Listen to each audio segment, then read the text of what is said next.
આજે હું વડોદરા શહેરમાં એક નવી જગ્યાને એક્સપ્લોર કરવા આવી ગઈ છું, જે સંગમ 4 રસ્તાની નજીક પતંજલિ સ્ટોરની સામે આકાશદીપ કોમ્પ્લેક્સ છે. એમાં સાહેબ મગ પુલાવ કરીને એક સેન્ટર છે, જે કેફે સાહેબ બનાવ્યું છે અને એમાં મગ પુલાવ ખૂબ જ સરસ મળે છે, જે વેરી હાઇજેનિક છે. તો ચાલો એની રેસીપીને જોઈ લઈએ કે કેવી રીતે બને છે.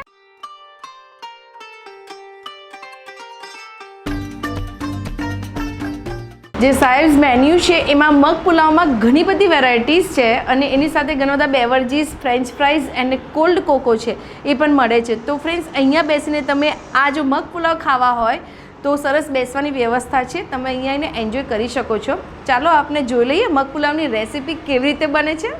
આપણે શરૂઆત કરીશું આજે સાહેબ સ્પેશિયલ મગ પુલાવની, જે હું અત્યારે તમને રેસીપી બતાવીશ. સૌથી પહેલાં આપણે ઓઇલ નાખીશું. ઓઇલ થોડું થાય એટલે આપણા સાહેબ સ્પેશિયલમાં મિક્સ વેજીટેબલ્સ આપણા આવે છે. વેજીટેબલ્સ સોતે થઈ જાય એટલે અમારી આ જે હોમમેડ ચટણી છે એ એડ કરીશું. સોતે થઈ જાય પછી રાઈસ નાખવાના છે, પછી મગ આવશે, પછી અમારો સ્પેશિયલ મસાલો છે સાહેબનો, એ આપણે એડ કરીશું. ધાણા સ્પ્રિંકલ કરવાના રહેશે.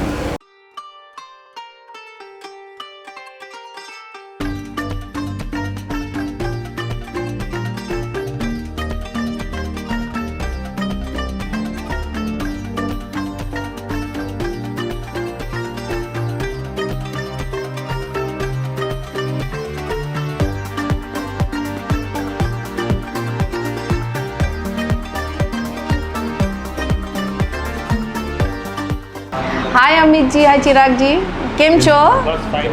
કેમ છો તમે? બસ એકદમ ફાઇન. વેલકમ ટુ કુકિંગ કા પંચ. ઓકે, તમારી જે સ્પેશિયલ વેરાયટી છે મગ પુલાવ, રાઈટ? તો હું પહેલાં ટેસ્ટ કરું કે એકચ્યુઅલી કેવી છે, રાઈટ?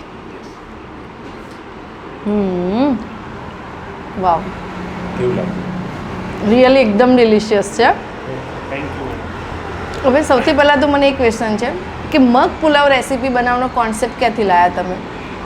મગ પુલાવનો કોન્સેપ્ટ છે આપણે વિદ્યાનગર. ઓકે. વિદ્યાનગરથી જ્યાં સાહેબ મગ પુલાવ છે, જેના ઓનરનું નામ છે મહેશ્વરભાઈ પ્રજાપતિ. એમને 2005થી આ ચાલુ કર્યું હતું. મગ પુલાવ એટલે એમાં શું આવે કે મગ એક હેલ્ધી ફૂડ કહેવાય. Yes yes. એટલે અને રાઈસ છે, તો જેનાથી આમાં વેજીટેબલ્સ ઓછું આવે અને એક હેલ્ધી ફૂડ તમને ખાવા માટે મળે. Yes yes yes. એટલે એકદમ ટેસ્ટી અને હેલ્ધી. ટેસ્ટની સાથે હેલ્થનો તડકો છે, રાઈટ? ઓકે. અને તમે જે નામ રાખ્યું છે સાહેબ મગ પુલાવ, રાઈટ? તો સાહેબ નામ કેમ રાખ્યું છે? સાહેબમાં એવું છે કે આપણા જે ફ્રેન્ડ છે મહેશ્વર ભાઈ, એમના ગુરુજીનું નામ સાહેબ છે. એટલે એમને 2005માં ચાલુ કરેલું, પણ 10થમાં 2010માં એમને એમનું પોતાનું ચાલુ કર્યું બ્રાન્ડ. ઓકે. એટલે એ વખતે એમને ગુરુજીને પૂછ્યું તો એમને કીધું તમે મારા નામથી ચાલુ કરો, વાંધો નહીં આવે. તમારા મગ પુલાવ તો છે જ, રાઈટ? હા. આ જે મગ પુલાવ, જે ભાત જે તમે આપો છો, રાઈસ પુલાવ, Yes. ટિપિકલ જે પુલાવ લાગે છે, બિરયાનીને ભૂલી જવામાં આવે છે, એટલો સરસ સ્વાદ છે, રાઈટ? તો એના સિવાય એમાં કઈ કઈ વેરાયટીઝ છે હજી? મગ પુલાવમાં તમને છે ને એક પેરી પેરી મગ પુલાવ છે, જેમાં તમને ચટપટા જેવું મળે.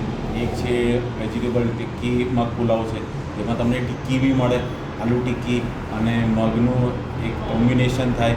પછી તમને સિઝવન રાઈસ મળે. ડિફરન્ટ વેરાયટીઝ છે, બધા ટેસ્ટ છે, એ બધા બી જ. મગની સાથે, રાઈટ? મગની સાથે. અને આઈ થિંક જૈન મગ પુલાવ પણ છે, હા. નો ઓનિયન નો ગાર્લિક, Yes. રાઈટ? ઓકે.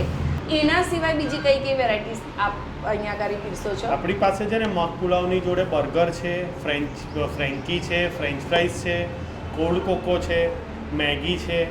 આપણો કોલ્ડ કોકો બી આપણે જાતે બનાવીએ છીએ અને એકદમ નેચરલ હોય છે. એકવાર તમે એ બી ટેસ્ટ કરજો યસ તો તમને ખ્યાલ આવશે. યસ. એટલે મગ પુલાવ ખાવાની સાથે ઠંડુ કરવું હોય તો હા, તમે કોલ્ડ હા. કોકો બી લઈ શકો છો, લઈ right? Okay Amitji, Chiragji, thank you very much. તમે અમારી સાથે જોડાયા અને તમારી આટલી સરસ રેસીપીને એક્સપ્લોર કરવાનો મોકો આપ્યો. Thank you. Thank you very much. Friends, જ્યારે પણ તમને એકદમ હલકું, સાદું, ઘર જેવું અને ટેસ્ટી જો ખાવું હોય ને, તો સાહેબ મગ પુલાવ જે છે ત્યાં આવીને તમે અને જરૂરથી ટેસ્ટ કરી શકો છો. અને ફ્રેન્ડ્સ તમારા માટે આ રીતે અવનવી વાનગીઓ લઈને હું આવતી જ રહું છું, નવા કેફે, નવા રેસ્ટોરન્ટ ને સાથે સાથે નવા પાર્ટિસિપેટ. તો તમને મારો શો કેવો લાગે છે? સરસ લાગે છે ને? તો મારા શોને લાઈક કરો, શેર કરો અને સબસ્ક્રાઈબ કરો. ત્યાં સુધી આવજો. ઈટ હેલ્ધી, સ્ટે હેલ્ધી.